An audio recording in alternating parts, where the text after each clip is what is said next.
Olá, amigos da Estratego! Nós vamos voltar agora com a segunda parte da aula 6, que diz respeito a essa comunicação não verbal, não é isso mesmo? Nós vamos falar agora sobre a linguagem corporal propriamente dita.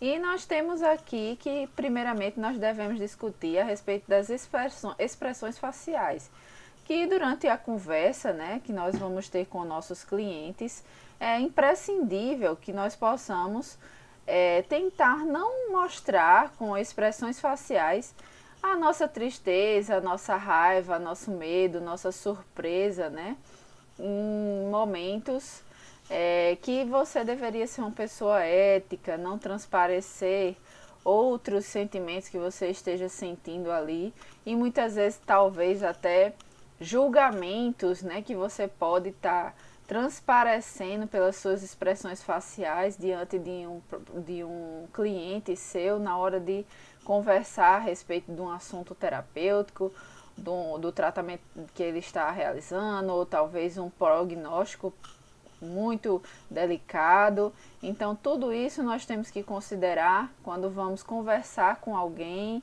que estamos diante de um ambiente de trabalho e que nós gostaríamos de ser um profissional ético, né, que tenha conceitos de moral e que não queira ali transparecer nenhum sentimento que não esteja ali naquela conversa, que não seja pertinente àquela conversa. Então, temos que tentar ser neutros, temos que tentar ser educados, éticos, profissional seguro, tem profissional principalmente nesse momento de tanta fragilidade, né? Nós buscamos, né, para atender de maneira humanizada esse indivíduo, ser pessoas que vão transparecer conforto, né, que vão transparecer segurança, né, nos mostrar pessoas confiáveis naquela situação. Então, nós temos que ter muito cuidado com nossas expressões faciais nesse sentido, tá certo?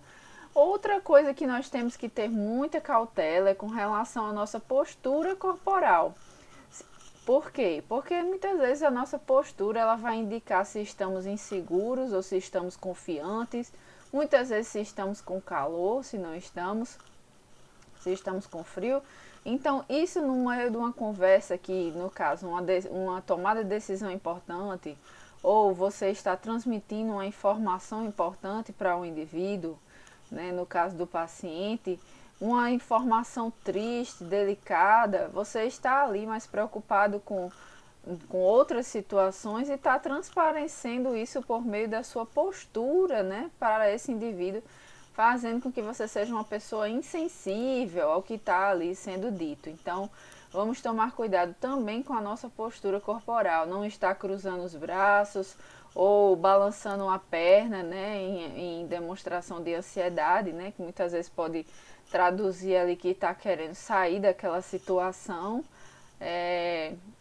entre outras coisas que você pode estar expressando, a história de fazer caras e bocas, né, que a gente popularmente diz, e tá passando algumas ideias para o paciente erradas, não é isso?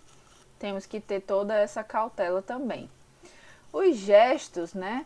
Os gestos eles podem ser gestos emblemáticos, ilustrativos e reguladores. Nós sabemos também que enquanto profissionais de saúde, né, éticos, nós temos que respeitar os indivíduos de maneira holística, de maneira humanizada, temos que conversar com eles de maneira acolhedora. Então, temos que evitar alguns tipos de gestos que possam constranger essas pessoas nesse momento. Não é momento para isso, a não ser que seja realmente um gesto necessário, padronizado, ou que tenha a ver com a situação. Mas, se não for cabível, evitar gestos que também podem estar passando ou traduzindo informações desnecessárias, ambíguas ou até mesmo desconfortáveis, não é mesmo? E agora nós vamos falar um pouquinho sobre o olhar, que o olhar, também como a postura corporal e as expressões faciais, nos traduz muitas informações acerca do que nós estamos pensando e do que estamos vivendo naquele momento. Então, retrata emoções, né?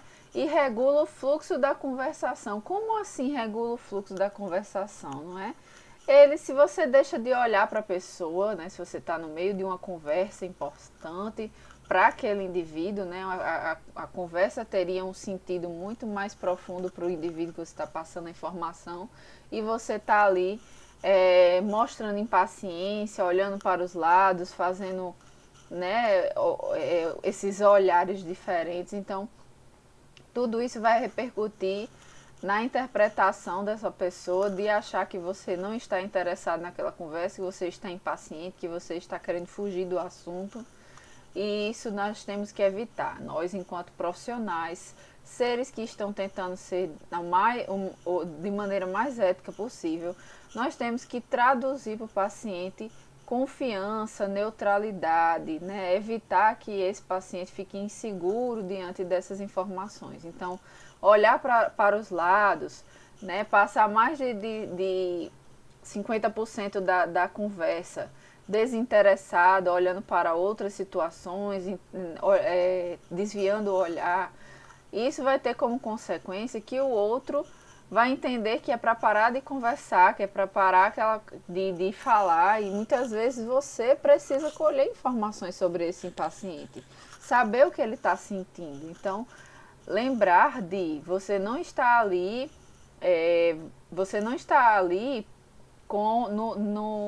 no intuito de demonstrar, porque muitas vezes a gente cria um vínculo, né, com o paciente, e muitas vezes esse vínculo pode ser confundido. As pessoas podem acreditar que ao criar esse vínculo nos permite que nós possamos desabafar com o paciente, mostrar o que nós sentimos. Muitas vezes os profissionais, eles estão ali já exaustos de tanto trabalho, né? Já estão cansados. Muitas vezes existem condições que fazem com que os enfermeiros, os médicos, ou até mesmo em outra situação de trabalho que não seja na área da saúde, coisas que acontecem nas casas, né? No nosso ambiente privado, pessoal, vão estar ali interferindo na conversa, fazendo com que a pessoa para quem você está direcionando as informações tenha a impressão errada, entenda de maneira errada, né? Porque você está impaciente, porque você está com raiva, está com um problema em casa. Então, nada disso seria pertinente nesse momento. Então, mais uma vez, eu vou ser bem enfática de que nós precisamos transpassar calma, tranquilidade, neutralidade, não julgar, não pode estar transparecendo no nosso olhar julgamentos ou situações que nós vivenciamos antes, como tristeza, né? Nem de desinteresse, nem impaciência. Nós temos que tentar ser o mais ético possível, o mais neutro possível, não é isso? Então, tudo isso que a gente conversou até agora diz respeito à comunicação não verbal, né? Essa segunda aula. E ela vai servir de complemento, né, para a nossa informação verbal. Quando você vai trazer uma informação e vai falar a respeito disso, essas outras informações, elas vão servir de alicerce, elas vão ser ferramentas complementares, não é? Então muitas vezes você está dando ali aquela informação, está falando uma coisa e está fazendo outra, está sendo totalmente incoerente. Então nós temos que ter cuidado com isso, tá certo? Essa comunicação verbal, ela também importa, essa comunicação não verbal também importa, não pode banalizar, certo? Não é porque o que você está falando ali já é o suficiente, não. Você tem que ter cuidado também, tem que ter cautela com tudo que rege aquele momento, né? Com tudo que está envolvido ali. Se você quiser realmente ser um profissional holístico, humanizado, né? Fazer com que aquele indivíduo se sinta acolhido. Nós temos ainda os componentes para uma boa comunicação, que é compromisso com o que fala. Então a gente já conversou aqui sobre os princípios da ética, onde diz que quando você faz um acordo com o paciente, você tem que manter esse acordo, tem que ser uma pessoa que tem palavra, né, como a gente diz, e não decepcionar essa pessoa nesse momento, né, tão frágil da vida dela. Compreender ideias e crenças alheias. Então a gente sabe que a gente vive numa sociedade extremamente divergente, né, bem variada, então não há porquê não tratar todos os indivíduos de forma igual, certo? Isso aqui é inadmissível. Entender o conhecimento que se tem sobre determinado assunto, então isso aqui é uma forma de você ser sensível também, porque existem situações em que os pacientes entendem muito mais da sua enfermidade por vivenciá-la no seu dia a dia, e aí muitas vezes a gente quer ensinar coisas que já é sabido há muito tempo pelo paciente, e isso se mostra desrespeitoso, desvaloriza o autoconhecimento que aquele paciente tem. Então nós temos sim que ter essa sensibilidade, só explicar quando realmente for necessário e entender a partir de onde você pode explicar, né? Reconhecer emoções, também todas essas conversas que, no caso, toda essa ferramenta que eu venho mostrando a vocês de uma boa comunicação, né? A questão da comunicação verbal e da comunicação não verbal, elas vão ser importantes para que você também seja um indivíduo observador, no caso de você estar tentando entender e traduzir as emoções do indivíduo que você está tratando ou que você está responsável por. Uma vez que ele está num momento de vida, mais, como eu já falei aqui, vou repetir, frágil, ele está numa situação de vulnerabilidade e é função sua não aumentar essa